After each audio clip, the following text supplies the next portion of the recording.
Hello दोस्तों, आज हम लोग फिर से 75 क्वेश्चन का एसो इरिटेरिया प्रैक्टिस सेट 10 का क्वेश्चन देखेंगे। तो बिना देरी किए चलिए स्टार्ट करते हैं। पहला क्वेश्चन है कि वैदिक संस्कृत के संदर्भ में निम्नलिखित कथन पर विचार कीजिए। और विचार करना है, इसमें कथन सत्य है आपको बताना है। सरस्वती आर्यों की पवित्र नदी थी, ये बात सही है। सरस्वती को ऋग्वेद में नदी तमा कहा गया है, ये भी बात सही है। आर्यों का भारत में आरंभिक निवास स्थल सप्त सिंधु प्रदेश में कहा जाता है, यह कहलाता था, ये भी बात सही है। तो ऑप्शन सी जो है इसका सही आंसर है। थोड़ा सा और देख लेते हैं। सरस्वती को तो पवित्र मानता था, लेकिन महत्वपूर्ण नदी सिंधु को कहा जाता था। वैदिक काल में महत्वपूर्ण नदी की बात कर रहा है, तो ठीक है, ये ध्यान रखिएगा।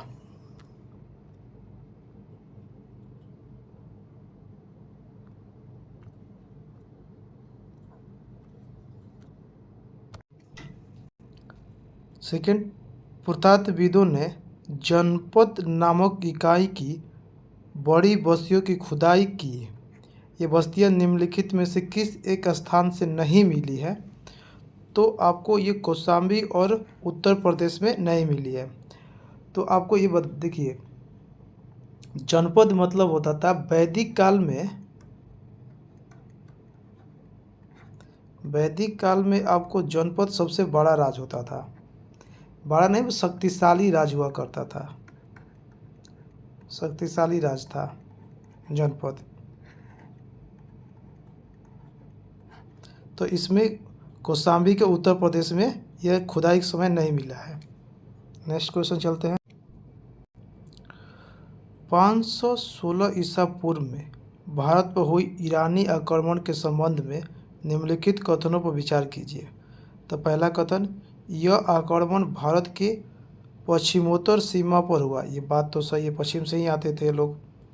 यह आक्रमण देरियस के नेतृत्व में हुआ था, सही है। देरियस ने पंजाब और सिंध को जीतकर ईरान की 20वां प्रांत घोषित किया, ये भी कथन सही है। देरियस सासानी वंश से संबंधित थे, नहीं, ये सासानी वंश से संबंधित नहीं थे, यह अब हखमनी वंश से संबंधित था। कोई हखमनी वंश है उससे संबंधित था, तो ये कथन गलत हो गया। तो 1, 2, 3 जो है आपको सही उत्तर का चयन करना, तो 1, 2 सही है, 3। नेक्स्ट क्वेश्चन चलते हैं। निम्नलिखित में से किस मुस्लिम शासक ने तीर्थ यात्रा को समाप्त किया था? तो अकबर ने तीर्थ यात्रा को कब समाप्त किया था? तो 1563 में। 5, अलाउद्दीन खिलजी के आक्रमण के समय देवगिरी के शासक कौन थे? तो देवगिरी के शासक थे रामचंद्र देव। अलाउद्दीन खिलजी देवगिरी पर कब आक्रमण किया था? तो 1296 में आक्रमण किया था ये। चलते हैं नेक्स्ट क्वेश्चन। 26 जून 1539 ईस्वी को शेरशाह और हुमायूं के बीच युद्ध कहाँ लड़ा गया था? तो यह चौसा में लड़ा गया था। चौसा जो कि बक्सर के नज़दीक पड़ता है, यहीं लड़ा गया था। भारत में मुगल वंश का संस्थापक कौन है? तो यह है बाबर, ठीक है। ब्लेजली द्वारा की गई सहायक संधि की शर्तों के संदर्भ में निम्नलिखित पर विचार कीजिए। अंग्रेज अपने सहयोगियों की बाहरी और आंतरिक चुनौतियों से रक्षा करेंगे, ये बात ब्लेजली कहा था। सहयोगी पक्ष में अंग्रेज की अनुमति के बिना युद्ध तो कर सकता है, किंतु संधि नहीं कर सकता है। नहीं, ये युद्ध भी नहीं कर सकते थे सहायक संधि को स्वीकार करने के बाद, तो ये कथन गलत है। सहयोगी जुते पक्ष के भू क्षेत्र में एक सैनिक टुकड़ी तैनात रहेगी, ये भी बात सही है। तो कथन 1 और 3 आपको कौन सा सही है बताना है, तो 1 और 3 सही है, 2 जो है गलत है। 1857 के विद्रोह के बाद महारानी की घोषणा के संदर्भ में निम्नलिखित कथनों पर विचार कीजिए और आपको कौन से कथन सही है ये बताना है। तो इसने राज हड़प की नीति को समाप्त कर देसी राजकुमारों के अधिकारों को मान्यता प्रदान की। ये बात सही है।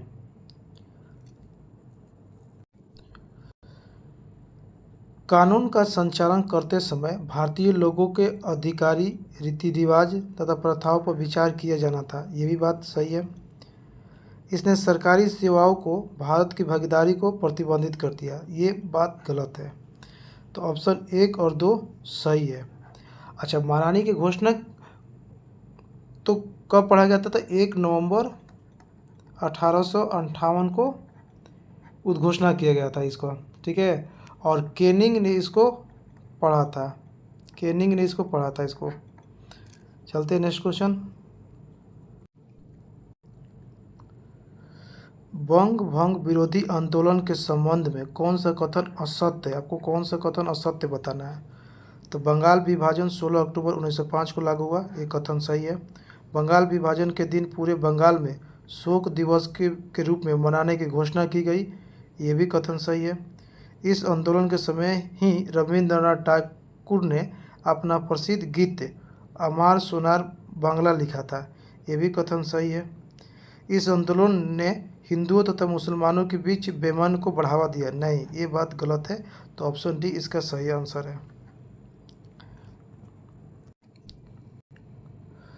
माउंटबेटन योजना में क्या हासिल नहीं हुआ, ये बताना है आपको।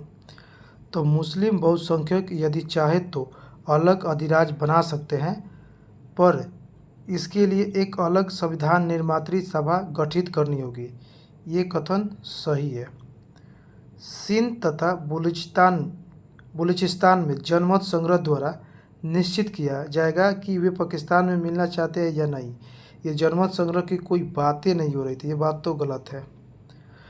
पंजाब, बंगाल तथा असम के विभाजन हेतु एक सीमा आयोग का गठन किया गया था, ये कथन सही है।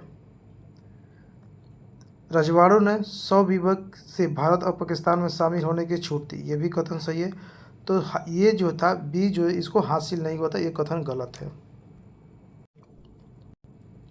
1740 और 48 के मध्य यूरोप में चला अष्टियाई उत्तराधिकार के युद्ध किन यूरोपीय शक्तियों के मध्य हुआ था? तो फ्रांसीसी और अंग्रेज के बीच हुआ था। इस समय फ्रांसीसी गवर्नर डुप्ले हुआ करता था, ठीक है, डुप्ले हुआ करता था। मुंडा आंदोलन के संदर्भ में कौन सा कथन सत्य है, बताना है आपको।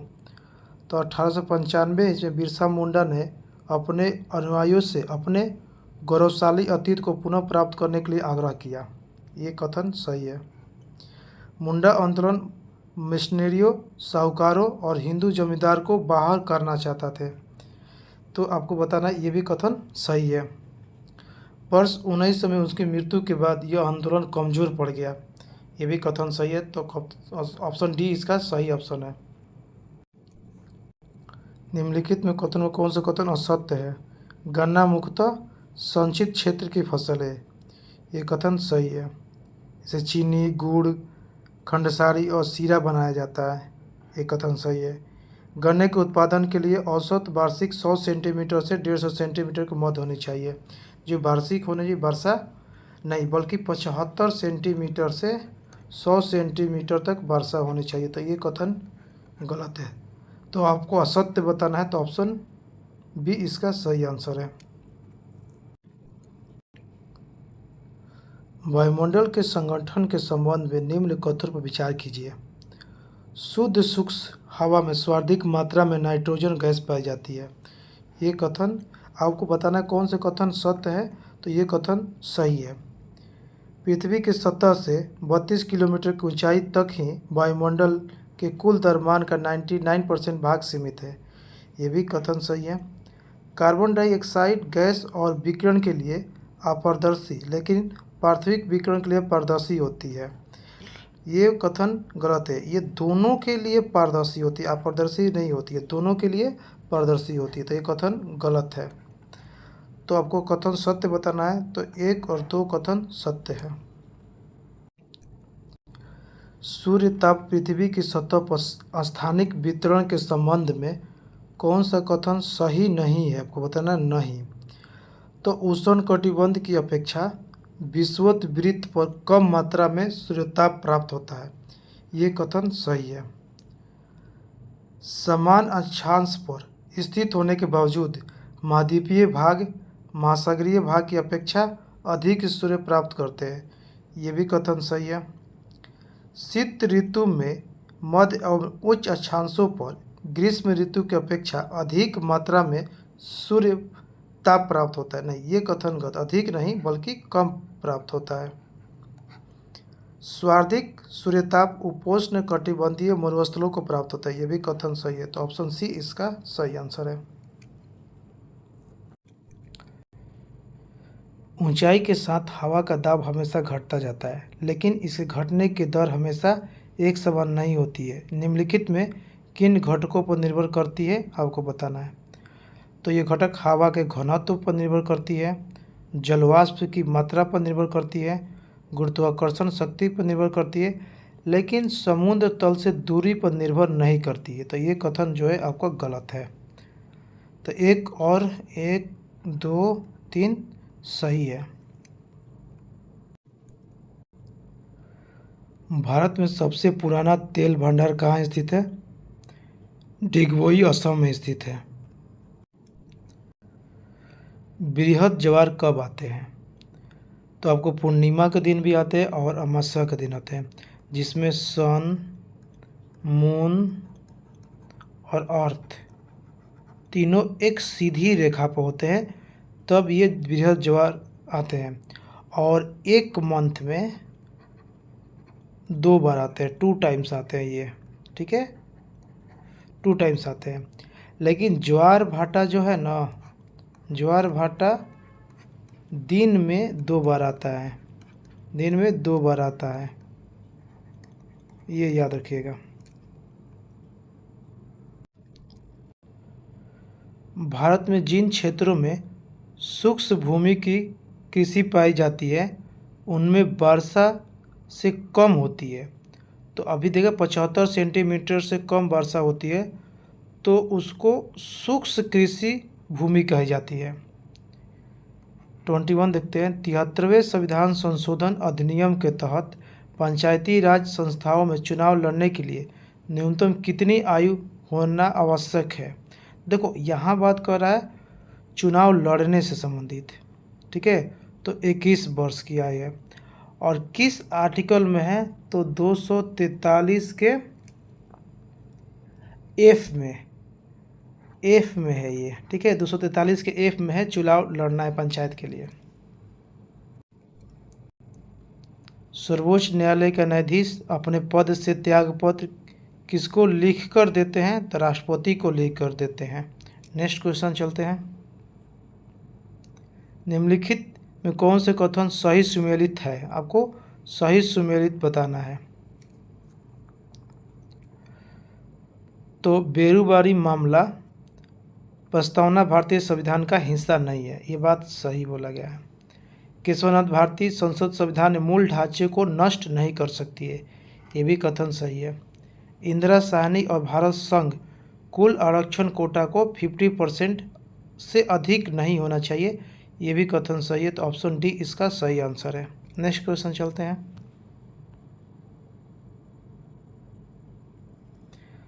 अच्छा ये रिपीट क्वेश्चन हो गया, सॉरी।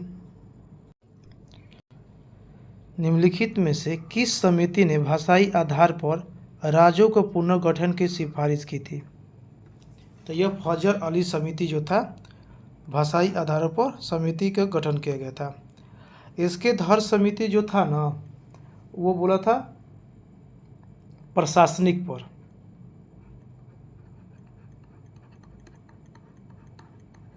प्रशासनिक की बात किए थे। और जीपीके समिति की किसने कहा था?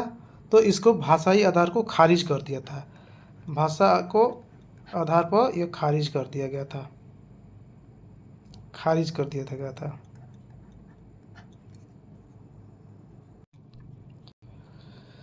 कौन सा अनुच्छेद केवल भारतीय नागरिकों को अधिकार और विशेषाधिकार प्रदान करता है? तो देखिए अनुच्छेद 15, 29, 30 ये सभी करते हैं।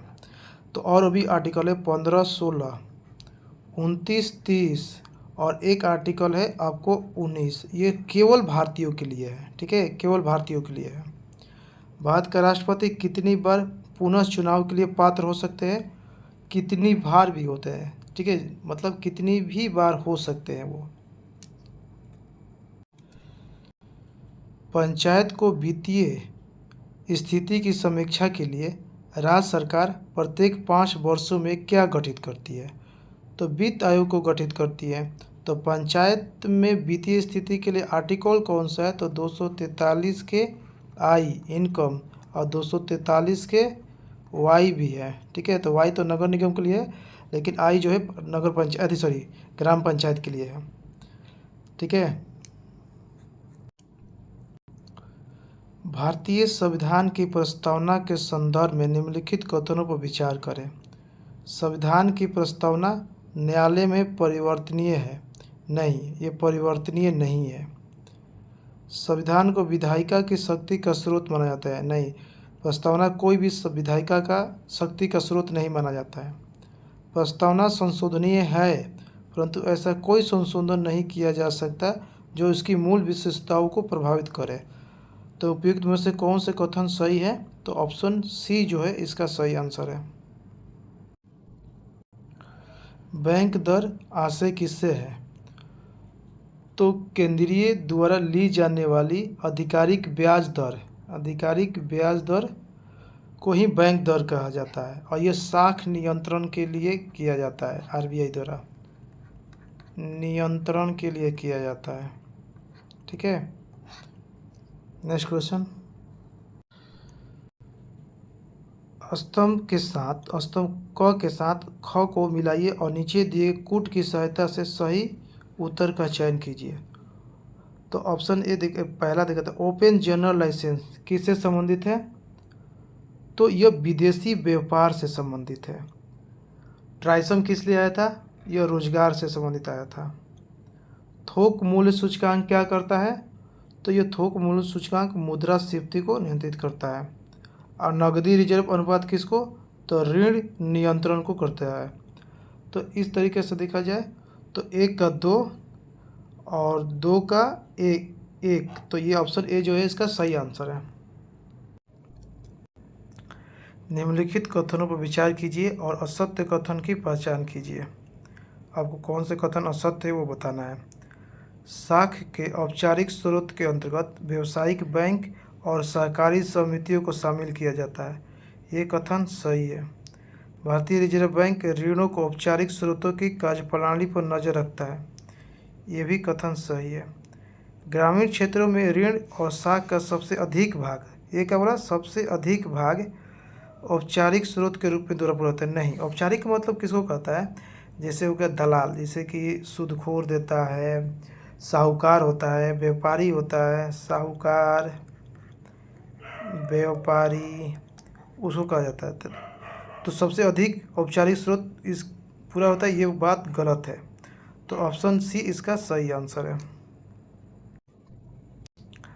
निम्नलिखित में से किन लोगों के द्वारा दिए गए कर्ज को अनौपचारिक क्षेत्रक ऋण के अंतर्गत शामिल किया जाता है। अभी बताइए अनौपचारिक किसको कहता है, मित्र को, साहूकार को, व्यापारी को, रिश्तेदार को। ठीक है, ये सब क्या आते हैं, अनौपचारिक क्षेत्र को आते हैं। तो ऑप्शन डी इसका सही आंसर है। एमएस वर्ड में फंक्शन की F12 का उपयोग डैश के लिए किया जाता है, तो सेव एज डायलॉग बॉक्स को ओपन करने के लिए, सेव एज डायलॉग बॉक्स को ओपन करने के लिए F12 का प्रयोग किया जाता है। निम्नलिखित में से किसका उपयोग कंप्यूटर सिस्टम में स्टोरेज के लिए नहीं किया जाता है, तो रजिस्टर को किया जाता है, फ्लिप फ्लॉप को भी किया जाता है स्टोरेज के रूप में, लैच को भी किया जाता है स्टोरेज के रूप में, लेकिन एडर को नहीं किया जाता। ये एक तरीके से कैलकुलेटर है। ठीक है, कैलकुलेटर है ये। एलिफेंटा की गुफाएं निम्नलिखित में से किसके द्वारा निर्मित कराया गया था, तो यह राष्ट्रकूटों के द्वारा किया गया था। चंदेल ने कंदरिया को किया था, कंदेरिया महादेव मंदिर को,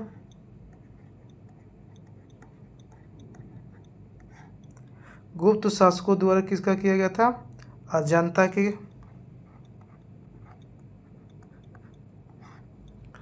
और बौद्ध के द्वारा एलोरा की।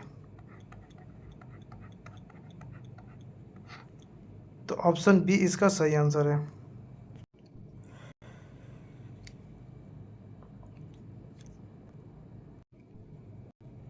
दक्षिण गंगोत्री निम्नलिखित में कहाँ स्थित है? तो यह स्थित है अंटार्कटिका में। इसकी स्थापना कब हुआ था? 1984 में। नेक्स्ट क्वेश्चन, कौन निम्नलिखित में से एक सेकेंड निम्नलिखित में से कौन सा राज्य अभ्रक का प्रमुख उत्पादक नहीं है?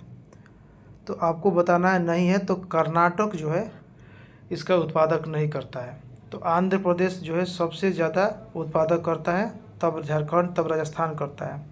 भारत विश्व में भारत का पहला स्थान है इसका उत्पादन में भी, और निर्यात भी करता है। आयात निर्यात में भी इसका निर्यात भी करता है ये। एक मानचित्र में समान दाब वाली रेखाएं क्या कहती है? तो आइसोबार कहती है। और आइसोबार गहराई से संबंधित है। ठीक है, तो नेक्स्ट क्वेश्चन चलते हैं। कार्टाजेना प्रोटोकॉल का संबंध निम्नलिखित में किससे संबंधित है? तो कार्टाजेना प्रोटोकॉल जो संबंधित है आपको जैव सुरक्षा समझौते से। यह 2000 में आया था, लेकिन ये लागू हुआ था आपको 2003 में। फोटो देखते हैं, कौन सा एक राष्ट्रवादी समाचार पत्र नहीं था? तो द टाइम्स ऑफ इंडिया एक राष्ट्रवादी समाचार पत्र नहीं था। ठीक है, नेक्स्ट क्वेश्चन चलते हैं। केंद्रीय बजट 2026 और 27 के अनुसार प्रस्तावित कुल व्यय में से कितने करोड़ रुपए की आपूर्ति पूंजीगत प्राप्ति से प्राप्त करने की बात की गई है? तो ये बात की गई है 18-14-165 करोड़ की बात कही गई है। Next question, brush with life an autobiographic पुस्तक निम्नलिखित में किसके द्वारा लिखा गया है? तो यह सतीश गुजराल के द्वारा लिखा गया है। Mother Mary come to me ये अरुंधति राय की है। सलमान रशदी का भी बुक है the 11th our, Malaika Arora की है। It's easy to be healthy पुस्तक है। वन्य जीव अधिनियम 1972 में संशोधन करने वाला भारत का पहला राज्य कौन सा है? तो यह है केरल। ठीक है,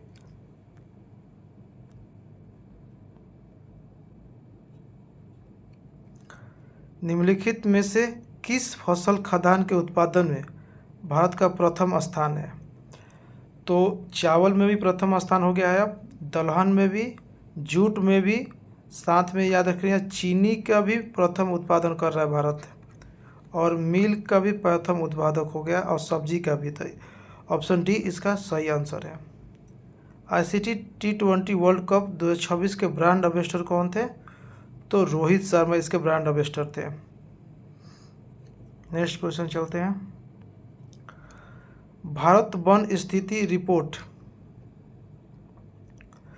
2023 के अनुसार देश में कुल वन और वृक्षावरण की बात किया है। वन और वृक्षावरण की बात किया है तो कितना प्रतिशत है? तो 25.17% है।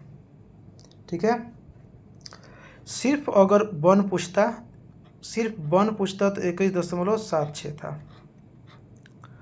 हाल ही में बिहार के नए राज्यपाल किन्हें नियुक्त किया गया है? तो सैयद अता हसनैन को नियुक्त किया गया है। RN रवि कहाँ के हैं? तो ये वेस्ट बंगाल के हैं, पश्चिम बंगाल के। शिव प्रताप शुक्ला कहाँ के हैं? तो ये हैं तेलंगाना के राज्यपाल।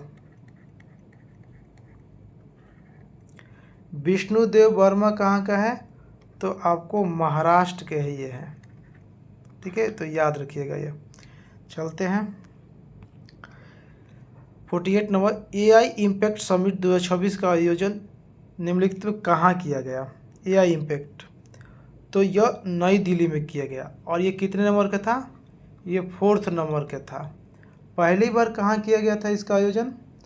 तो इसका आयोजन पहली बार यूके में किया गया था, ठीक है। तब इसको सियोल में किया गया सेकेंड पर, और तब पेरिस में किया गया। सेकेंड नंबर पर सियोल था और थर्ड नंबर पर आपको पेरिस था, और 4th नंबर पर तो भारत पे किया गया है।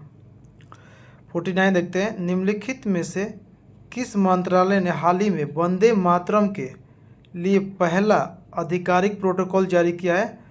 तो गृह मंत्रालय ने जारी किया गया है। और अब बोला गया कि कितने छंद, तो इसमें से टोटल 6 छंद गाए जाएंगे। और कितने मिनट में? तो 3 मिनट 10 सेकेंड में, ठीक है, ये याद रखिएगा। भारत की पहली जलमग्न सड़क सरेल सुरंग परियोजना को निम्नलिखित में से किस राज्य की मंजूरी दी है? तो यह असम ने दिया है। और किस नदी पर बनेगा ये?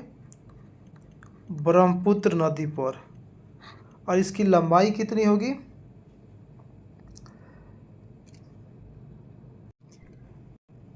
इसकी लंबाई होगी 33.7 किलोमीटर, ठीक है। इलेक्ट्रॉन का निम्नलिखित में कौन सा एंटी पार्टिकल है? तो वो है पॉजिट्रॉन है। चलते हैं आगे। सड़क मार्ग पर उपयोग किए जाने वाले पीले पट्टी जो लगा रहता है पीला पीला, जो कि लाइट रिफ्लेक्ट करता है उस पर, तो उसमें क्या लगा रहता है? तो उसमें सोडियम लगा रहता है। 53 देखना है, परमाणु संरचना के संदर्भ में निम्नलिखित कथनों पर विचार कीजिए और वो बताना कि सही कथन कौन सा है। परमाणु की संरचना से संबंधित पहला मॉडल जे थॉमसन ने द्वारा प्रस्तुत किया गया था। ये कथन सही है, जे थॉमसन द्वारा। नील्स बोर ने रदरफोर्ड के परमाणु मॉडल को त्रुटियों को दूर किया था। ये भी कथन सही है। तो ए और दो दोनों सही है। तो जे थॉमसन ने कब प्रस्तुत किया था? 1897 में प्रस्तुत किया था। और नील्स बोर ने 1913 में प्रस्तुत किया था, ठीक है। चलते हैं नेक्स्ट क्वेश्चन। निम्नलिखित में कौन से रासायनिक परिवर्तन को निरूपित करते हैं? तो ईंधन का जलवन और लोहे में जंग लगना, ये रासायनिक परिवर्तन, केमिकल चेंज है। लोहे का चुंबकन नहीं होता है, द्रव का संग्रहण ये भी नहीं होता है। नेक्स्ट क्वेश्चन चलते हैं।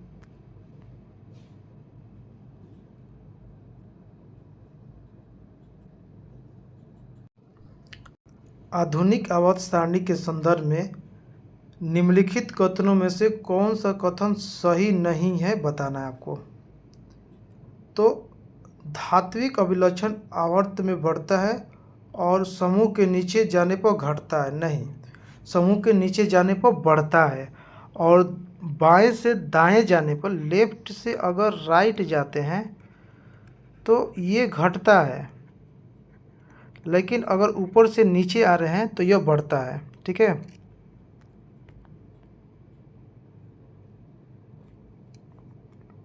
फिफ्टी 56 नंबर देते हैं, सूची 1 को सूची 2 से सुमेलित कीजिए और सूचियों के नीचे दिए गए कूट का उपयोग करके सही उत्तर का चयन कीजिए। तो अचुंबकीय पदार्थ कौन सा है? तो मिट्टी जो है अचुंबकीय पदार्थ में आता है। मैग्नस कौन था? तो एक यूनानी था। मैग्नेटाइट क्या है? मैग्नेटाइट आपको देखा जाए तो प्राकृतिक चुंबक को मैग्नेटाइट कहा जाता है। और चुंबकीय कौन है? तो कोबाल्ट है। तो ऑप्शन देखा जाए तो 56 का ए सही उत्तर है।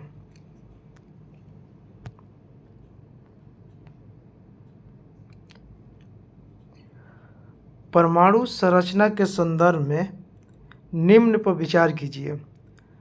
समान तत्व वाले वे परमाणु जिनके परमाणु क्रमांक समान किंतु परमाणु भार भिन्न भिन्न होते हैं वो समस्थानिक कहलाते हैं।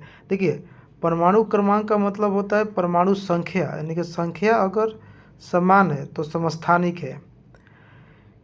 और विभिन्न तत्व के वे परमाणु जिनके परमाणु क्रमांक क्या है, देखो यहाँ पर बोला परमाणु क्रमांक भिन्न भिन्न, परंतु परमाणु भार जो होता है समान होते हैं, तो समभारिक, भार मतलब भारिक, ये भी कथन सही है। विभिन्न तत्वों के परमाणु जिनमें न्यूट्रॉन की संख्या समान होती है सम न्यूट्रॉनिक कहलाते हैं, तो कथन डी इसका सही आंसर है। 58 नंबर क्वेश्चन देखते हैं। क्षारीय धातु प्रबल अपचारक है, इसका कारण क्या है? तो ये क्या करते हैं, निम्न आयन ऊर्जा को देते हैं। 59 निम्नलिखित में से कौन सी एक अदिश राशि नहीं है? अदिश राशि नहीं है तो बताना है आपको सदिश राशि कौन सी है। तो यह एक बल जो एक सदिश राशि है, अदिश राशि नहीं है।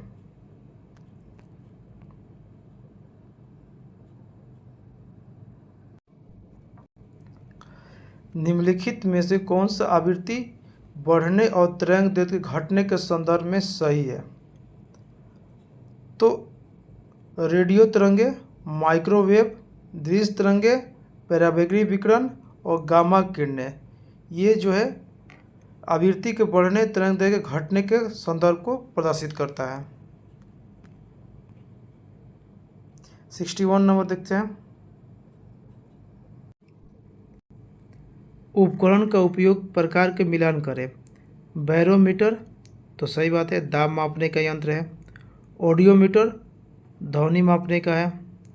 टेकोमीटर गति मापने का यंत्र है। डेसिंटोमीटर घनत्व मापने का है। तो 1 2 3 4 इसका सही आंसर है।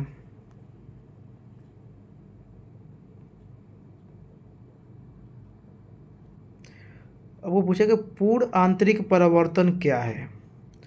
तो जब प्रकाश एक क्रांति कोण के कारण उसी माध्यम में वापस परावर्तित होता है तो वही पूर्ण आंतरिक परावर्तन होता है।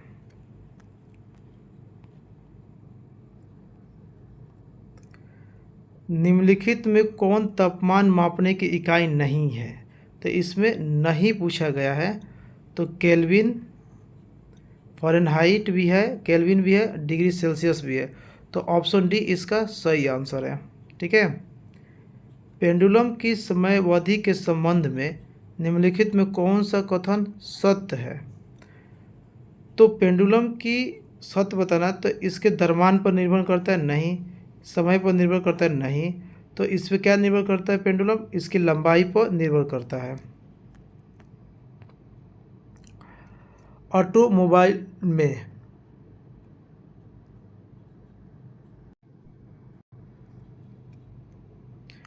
हाइड्रोलिक ब्रेक किस सिद्धांत पर कार्य करता है?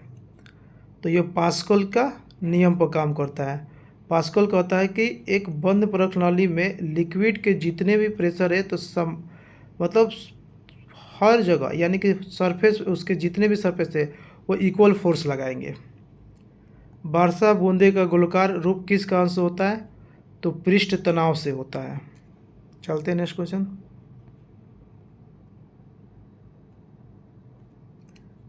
मांसपेशियों को संकुचन और विश्राम के लिए कौन सा खनिज महत्वपूर्ण है? तो वह महत्वपूर्ण है कैल्शियम। निम्नलिखित में से किसमें खुला परिसंचरण तंत्र पाया जाता है? परिसंचरण तंत्र तो आर्थ्रोपोडा में पाया जाता है। केंद्रीय रिक्तिका जो केवल पादप कोशिकाओं में पाई जाती है, इसका कार्य क्या है? तो रिक्तिका क्या करती है? यह पानी और अन्य पदार्थों को स्टोर करती है। नेक्स्ट क्वेश्चन चलते हैं। निम्नलिखित में से कौन सा पौधे का आयरन के कमी का लक्षण है?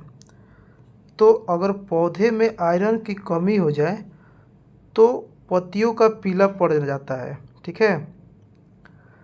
नेत्रदान में दाता की आँख कौन सा भाग का उपयोग किया जाता है? यानी सीधे बात है, नेत्रदान में क्या दान किया जाता है? तो कॉर्निया को दान किया जाता है। नेक्स्ट क्वेश्चन चलते हैं। निम्नलिखित में से किसकी उपस्थिति मानव शरीर के अंदर रक्त के जमने को रोकती है? तो आपको बताना है कि कौन से रक्त को जमने से रोकती है। तो वह है हिपेरिन। क्या करती है? हिपेरिन जो है रक्त को झपकने से रोकती है। हृदय की मांसपेशियों के बारे में निम्नलिखित में कौन सा कथन सत्य नहीं है? तो यह उन्हें नियंत्रित किया जा सकता है, नहीं, यह अनैच्छिक होती है, इसे नियंत्रित नहीं किया जा सकता है। ठीक है। उनमें माइटोकॉन्ड्रिया की कमी होती है, नहीं, कमी नहीं होती, माइटोकॉन्ड्रिया होती है उसमें, ये गलत है। कोशिकाएं द्विधारी नाभिक होती है, तो ये भी कथन गलत है। तो इनमें से कोई भी सत्य नहीं है। ठीक है, नेक्स्ट क्वेश्चन चलते हैं। बता, निम्नलिखित में कौन पौधे को संरचनात्मक सहायता प्रदान करता है? तो आपको बताना होगा लिगिन। संरचनात्मक सहायता पौधे को प्राप्त करता है लिगिन। निम्नलिखित में कौन सा वायु जनित रोग है? तो आपको खसरा जो है वायु जनित रोग है। दोस्तों, वीडियो अच्छी लगे तो लाइक और सब्सक्राइब करना ना भूलिएगा। मिलते हैं सेट नंबर 11 में 75 क्वेश्चन के साथ।